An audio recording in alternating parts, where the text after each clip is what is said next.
Um dos grandes desejos da humanidade é controlar as coisas, né? Se a gente para pensar, boa parte das tecnologias ou coisas que a gente faz com o objetivo controlar, seja plantação, calor e frio, o ar-condicionado, né?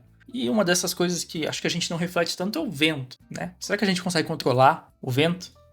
Porque qual que é a diferença de controlar o vento e controlar o curso de um rio para fazer uma barragem, uma hidrelétrica? Se a gente faz uma hidrelétrica com água, por que a gente não consegue controlar o vento? Ou será que não consegue, né? Na verdade, a gente consegue, sim. E nesse vídeo eu quero explicar alguns dos mecanismos que nós, engenheiros do vento, utilizamos para tentar moldar e fazer com que ele faça o que a gente quer, né? Seja fazer muito vento, né, como na turbina, ou fazer pouco vento, né, como dentro de casa. Para quem não me conhece, eu sou o Wayne, sou desenvolvedor e diretor também da Aerosim, empresa de engenharia de vento, né? Eu acho que das engenharias você pensa em engenharia, a última coisa que você vai pensar é engenharia de vento, né? E, por favor, já deixa o like aí e se inscreve também. Então, para responder essa pergunta, né, como que a gente controla o vento, primeiro a gente tem que entender, antes de tudo, vamos voltar para o princípio, vamos voltar para a base, o que causa o vento. Porque se a gente quer agir sobre um fenômeno, a gente tem que entender as raízes e as causas do fenômeno. Isso é muito importante para qualquer coisa da sua vida, tá?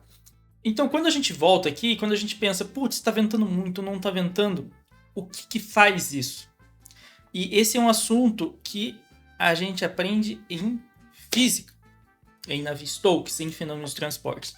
E o que causa o vento é o que a gente chama de diferença de pressão. E para explicar a diferença de pressão, a gente tem que voltar para teoria de gases, teoria cinética dos gases, maravilha, física 2, em que quando a gente pensa no espaço, eu vou ter várias moléculazinhas que elas estão viajando aqui, né? Elas estão viajando ou mais rápido ou mais devagar. E o desenho aqui lindo, né? O que a pressão é? A pressão, ela está associada a, basicamente, quando eu pego um conjunto dessas moléculas, o quão agitadas elas estão. Se eu tenho uma maior agitação, se essas velocidades aqui, se a velocidade é maior, por exemplo, eu tenho uma pressão maior. Eu também vou ter associação com temperatura. Eu vou ter associação com o que mais? Com volume. Eu tenho, enfim, né, teoria cinética dos gases, eu tenho é o PV igual a nRT, né? Para quem lembra aí da equação nRT. Então, a pressão aqui ela é inversamente proporcional ao volume e proporcional à temperatura.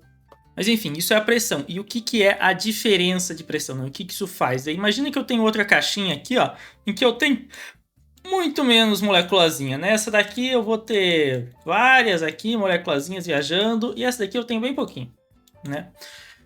E de repente eu junto elas, né?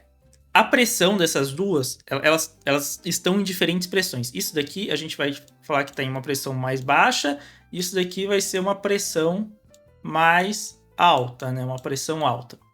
As partículas, elas vão tender a sair do espaço de alta pressão e vir para o espaço de baixa pressão, o que vai causar a velocidade.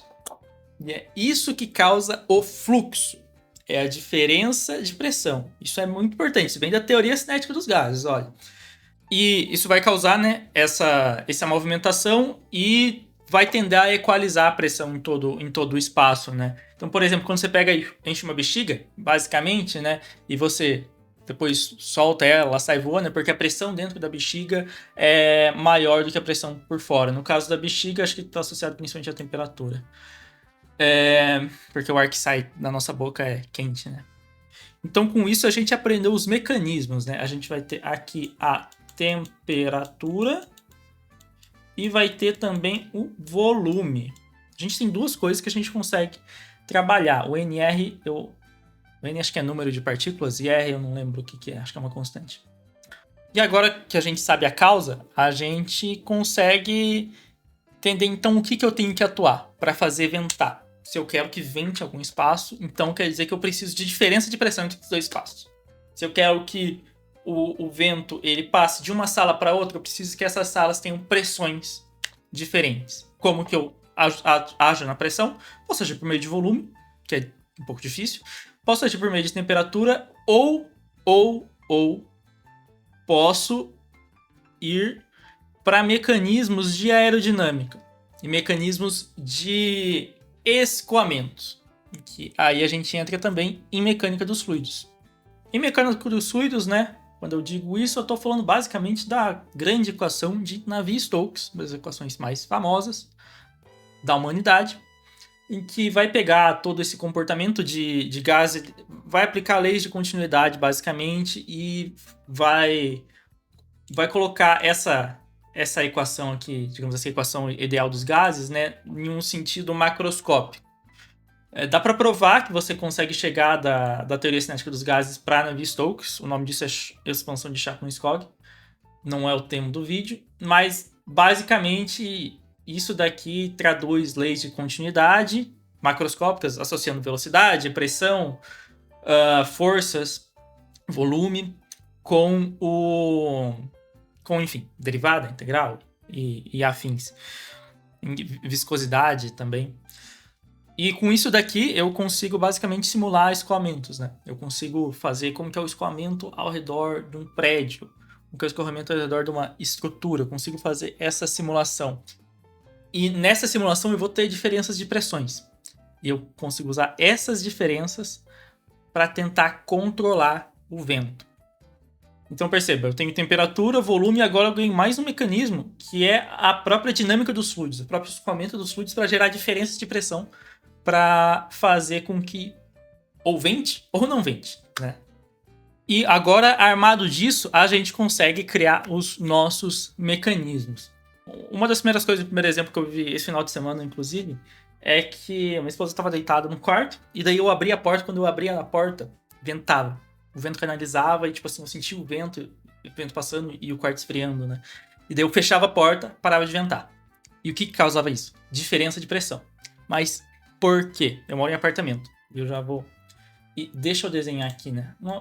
Quando a gente tem uma estrutura quadrada, dessa maneira aqui, o que vai acontecer? A gente vai ter uma região de alta pressão aqui, onde o vento está vindo da esquerda para a direita. Então a gente vai ter uma região de alta pressão de onde o vento está vindo. E em todo o resto, a gente vai ter baixa pressão. Todo o resto, né? E o que acontecia? O vento, né, atmosférico, ele estava vindo dessa direção e a gente tinha uma janela, mais ou menos aqui, que estava aberta e a porta ficava aqui. Só que na sala eu tenho outra janela, uma região de baixa pressão. Perceba que aqui é uma região de baixa pressão. Então o que acontece? Quando eu abria essa porta aqui, um quarto fechado, né? Quando eu abria essa porta, o vento canalizava e saía para cá. Por quê? Porque ele está vindo de uma região de alta pressão para uma pressão menor, para a região de baixa pressão, né? Então essa diferença tá fazendo ventar. Então não é porque esse fenômeno, né, de puta, deixou a janela aberta, vai ventar. Não é bem assim. Não é bem assim que funciona. Se eu deixo essa janela aberta aqui, mas eu tenho uma pressão igual dentro e fora, não vai ventar. Mas a partir do momento que eu abro a porta, a partir do momento que eu tenho essa diferença de pressão por algum motivo, vai começar a ventar. Uma coisa muito comum também, não sei na casa de vocês, mas aqui a gente usa aquelas coisas debaixo de porta. Por quê? Porque se não tem, passa um vento do caramba por baixo da porta, que é um saco. Por quê? Por causa de diferença de pressão entre cômodos. Se eu tenho diferença de pressão entre cômodos, o vento vai arranjar o jeito de passar, vai passar por qualquer fresta que tiver. No caso, uma fresta debaixo da porta, ele também consegue passar por ali. Para mostrar para vocês, né, isso aqui é uma animação que a gente tem no nosso site. De exemplo, o vento tá vindo da esquerda para a direita, passando, e aqui é a pressão na superfície do prédio. Percebam que aqui tá tudo vermelho e nas outras, em todos, tá em todos, tá? Tá azul, quer dizer pressão negativa. Pressão positiva, pressão negativa, o vento vai da pressão positiva para pressão negativa. E esse também é um outro motivo de, por exemplo, em edifícios altos, principalmente edifícios altos, as janelas elas não abrem muito nos andares maiores. Por quê? Porque existe uma diferença de pressão tão grande de dentro para fora, ou potencialmente, né? Existe uma diferença de pressão tão grande que aquilo não é bom deixar abrir a janela. Vamos colocar dessa maneira, né? Seja por conforto, por segurança, por resistência do material mesmo. Geralmente são aquelas janelas que se abrem, só abre uma frestinha e você já fecha, né? E isso daqui dá entrada para um outro tópico, né? Que é a ventilação cruzada. Porque o que acontece? Acho que o Felipe Boni tem um vídeo sobre isso. Os indígenas, população nativa, aqui da região sul, como que eram as casas deles, né? Aqui venta pra caramba. Então a gente geralmente constrói a nossa casa em cima aqui, né? Belezinha. Só que aqui o vento tá passando, né? Aqui é livre. O vento passa livre. Mas o que acontece? E se eu fizer ao contrário? E se eu fizer minha casa para baixo da terra? E daí aqui eu deixo, por exemplo, eu faço o teto aqui a nível do ar e deixo uma entrada de ar aqui, ó. Eu abro aqui e abro aqui. O que vai acontecer? O vento, ele vai passar reto, praticamente. Eu não vou ter a diferença de pressão causada pelo vento, ou o caminho mais fácil para ele igualar, para ele percorrer, vai ser basicamente passando por cima, né? Ele não vai fazer isso daqui, não tem uma diferença de pressão significativa para acontecer isso. Aqui tá... eu vou ter ou a mesma pressão, né? A pressão de dentro é igual à pressão de fora, ou vou ter uma diferença que é praticamente... Não é significativa, né? Para ele fazer isso. Isso daí tem associação, né? Principalmente com a parte de mecânica dos fluidos, e o fluido ele percorreu o caminho mais fácil, né? Entre aspas. Tá bem entre aspas isso que eu falei. Outras coisas que a gente sabe, né? A gente pode fazer uma casa tanto quadrada, ou ter uma estrutura tanto quadrada, quanto ter uma estrutura redonda. O que acontece? Se na estrutura quadrada eu tenho uma separação muito clara da região de alta pressão aqui para a região de baixa pressão, eu tenho uma separação muito clara. Quando a gente pega uma estrutura redonda, essa separação ela não é tão clara assim. Então eu vou ter alta pressão assim e ele vai indo aos poucos para baixa. O que isso quer dizer, basicamente, né? Quer dizer que as transições e o comportamento... O vento ele é um pouco melhor comportado. E ele sendo um pouco melhor comportado, isso, para muitos casos, é bom. Por exemplo, quando eu estou fazendo um prédio, é bom. Fazendo um prédio é bom porque a força que o vento faz, a força dinâmica, né? Que o vento faz sobre a minha estrutura é menor. Ele não vai oscilar, ele não vai fazer tanta força na minha estrutura. Enfim, pode ser que você queira isso, ou pode ser que você não queira, né? Você tem que entender o que você quer, né? Se você quer que vente, como você quer que vente, você quer que vente oscile pouco, oscile muito, e tentar trabalhar com a natureza, né? Porque tem coisa que a gente tenta controlar, mas tem coisa que não dá. Tipo, o vento tem a sua velocidade, ele tem a turbulência, tem a viscosidade dele, e isso a gente não controla. Temos que trabalhar e criar mecanismos para passar em cima disso. Ou trazer isso pro nosso lado, né? Pro nosso benefício.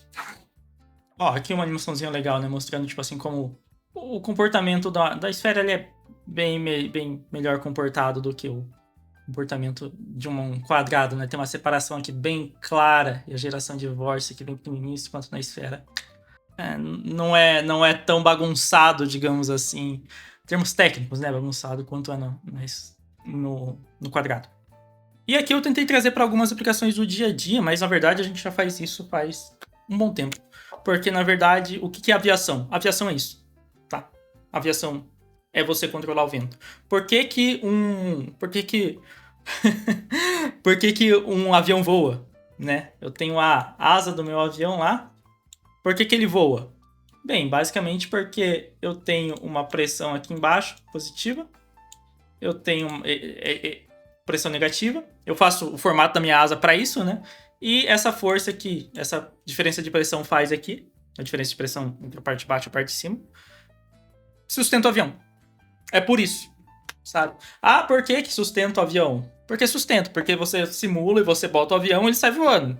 Se não fosse maior, não sustentaria. Agora, putz, e se eu pego essa asa aqui e eu deixo ela quadrada? Por que a gente não tem asa de avião quadrado? Porque daí não voa. Porque daí não voa. É bem simples a resposta. Então a gente já faz esse controle de vento há muito tempo. Fórmula 1, o que são design de asa, design de chão e grande parte da aerodinâmica de Fórmula 1? É a gente conseguir controlar o vento dentro das condições que são dadas, né? Só que acontece, tanto para Fórmula 1 quanto para avião é um pouco mais fácil controlar. Por que é um pouco mais fácil? Do que para prédio, por exemplo, né? Um pouco difícil de pensar, mas porque o avião lá em cima ele tá vendo um vento laminar. Então é como se o vento estivesse parado ou um vento de velocidade constante e ele tá passando. E nesse sentido eu sei muito bem as condições de contorno, eu sei muito bem o que eu espero, né? E a mesma coisa para um carro de Fórmula 1, né? O carro de Fórmula 1, apesar de ter de hoje ter bastante problema com o ar sujo, né? A gente sabe, em geral, o que a gente espera. O carro ele é projetado em boa parte para trabalhar com o ar limpo. Tem o chão ali, tem o carro e é isso que eu vou esperar. Agora, qual que é o vento que um prédio espera? Qual que é o vento que a tua sala espera? Que sua casa espera? Isso é um pouco mais difícil.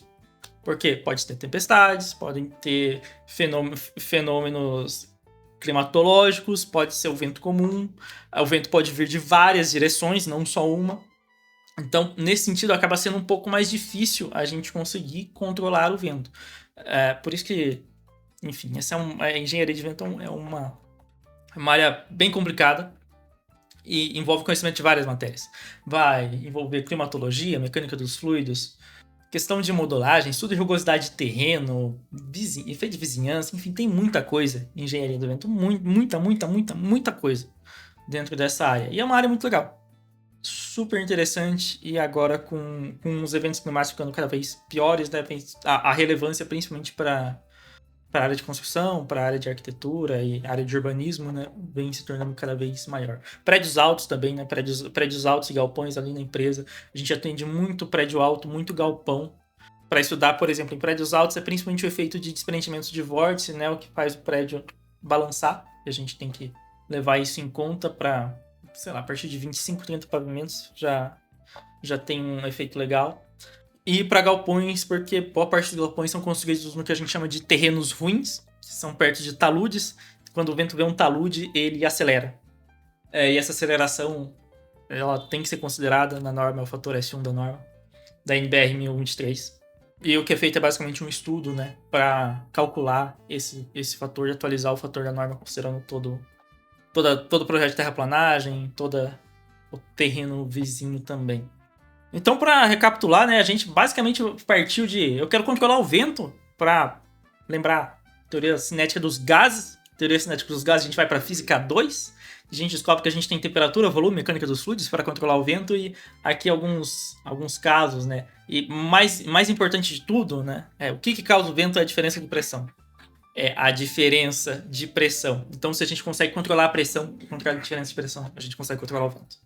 Espero que tenham curtido. Galera, se inscrevam aí, deixem um like e valeu!